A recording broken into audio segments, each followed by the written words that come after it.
तो बलूनेचर की इस बड़ी ही दिलचस्प दुनिया में चलते हैं।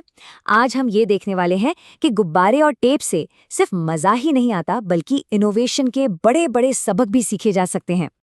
अच्छा, एक सवाल से शुरू करते हैं।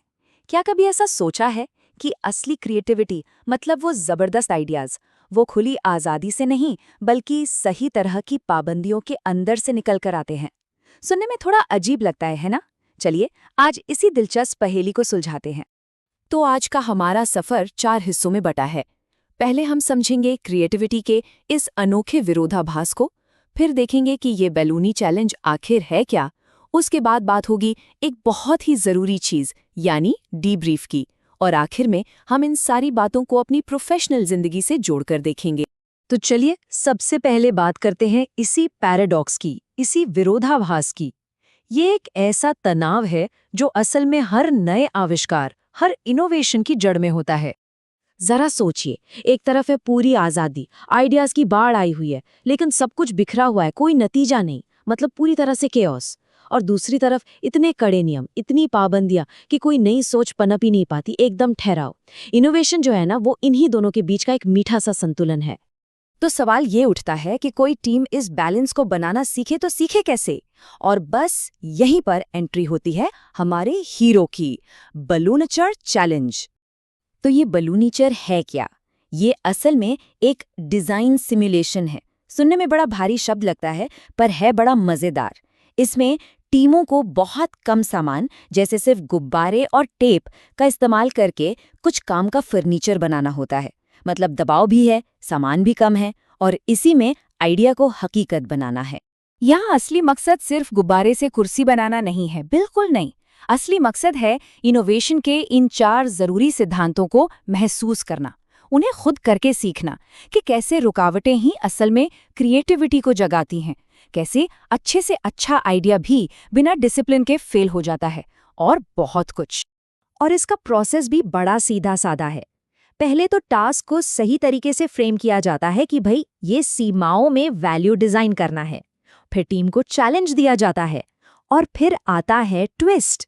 टाइम और सामान दोनों पर लगा दी जाती हैं सख्त पाबंदियां, और बस फिर टीमें काम पर लग जाती हैं।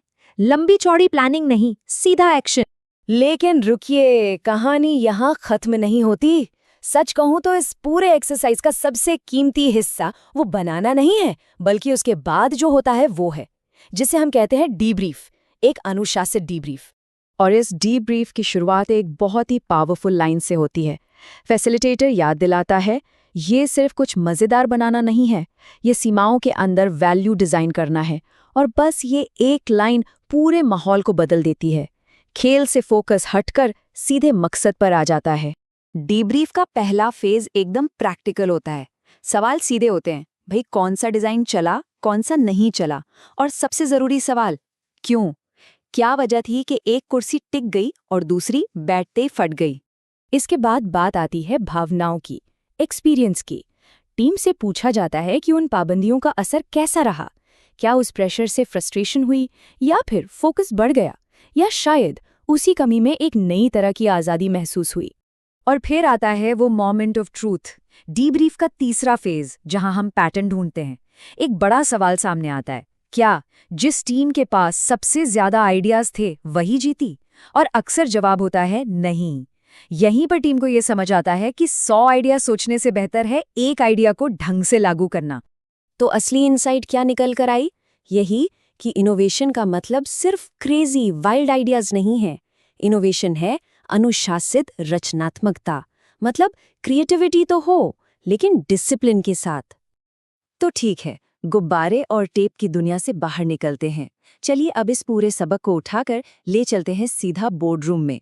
देखते हैं कि ये सब असल काम की दुनिया में कैसे लागू होता है। इस खेल में एक और बड़ी दिलचस्प चीज देखने को मिलती है। टीम के अंदर कौन आइडिया देने वाला बनता है, कौन चलो अब बनाते हैं कहने वाला है, और कौन सबको साथ लेकर चल रहा है। ये सब हमारी असली टीम की स्ट्रैटेजी और एग्जीक्यूशन के बीच के बैलेंस का एकदम साफ आईना होता है। और सबसे कमाल की बात तो ये मैपिंग है। खेल का हर एलिमेंट असल जिंदगी की किसी न किसी सच्चाई का प्रतीक है। जैसे खेल में गुब्बारे कम हैं तो ऑफिस में बजट या रिसोर्स कम होते हैं। वहाँ घड़ी की टिक टिक है तो यहाँ प्रोजेक्ट की डेडलाइन। खेल में अगर कोई गुब्बारा फट गया तो वो असल में एक फेल्ड प्रोटोटाइप है, एक सीखा हुआ सबक है। और ये सब देखकर एक बहुत ज़रूरी सवाल मन में आता है हमारे अपने काम को लेकर। हम कितनी बार मीटिंग्स में सिर्फ चर्चा करते रह जाते हैं और कितनी बार असल में कुछ छोटा सा बनाकर यानी प्रोटोटाइप बनाकर उसे टेस्ट करते हैं।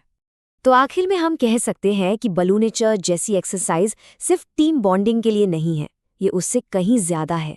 ये एक तरह से प्रैक्टिकल इनोवेशन मसल बनाने की एक जबरदस्त जिम वर्कआउट है।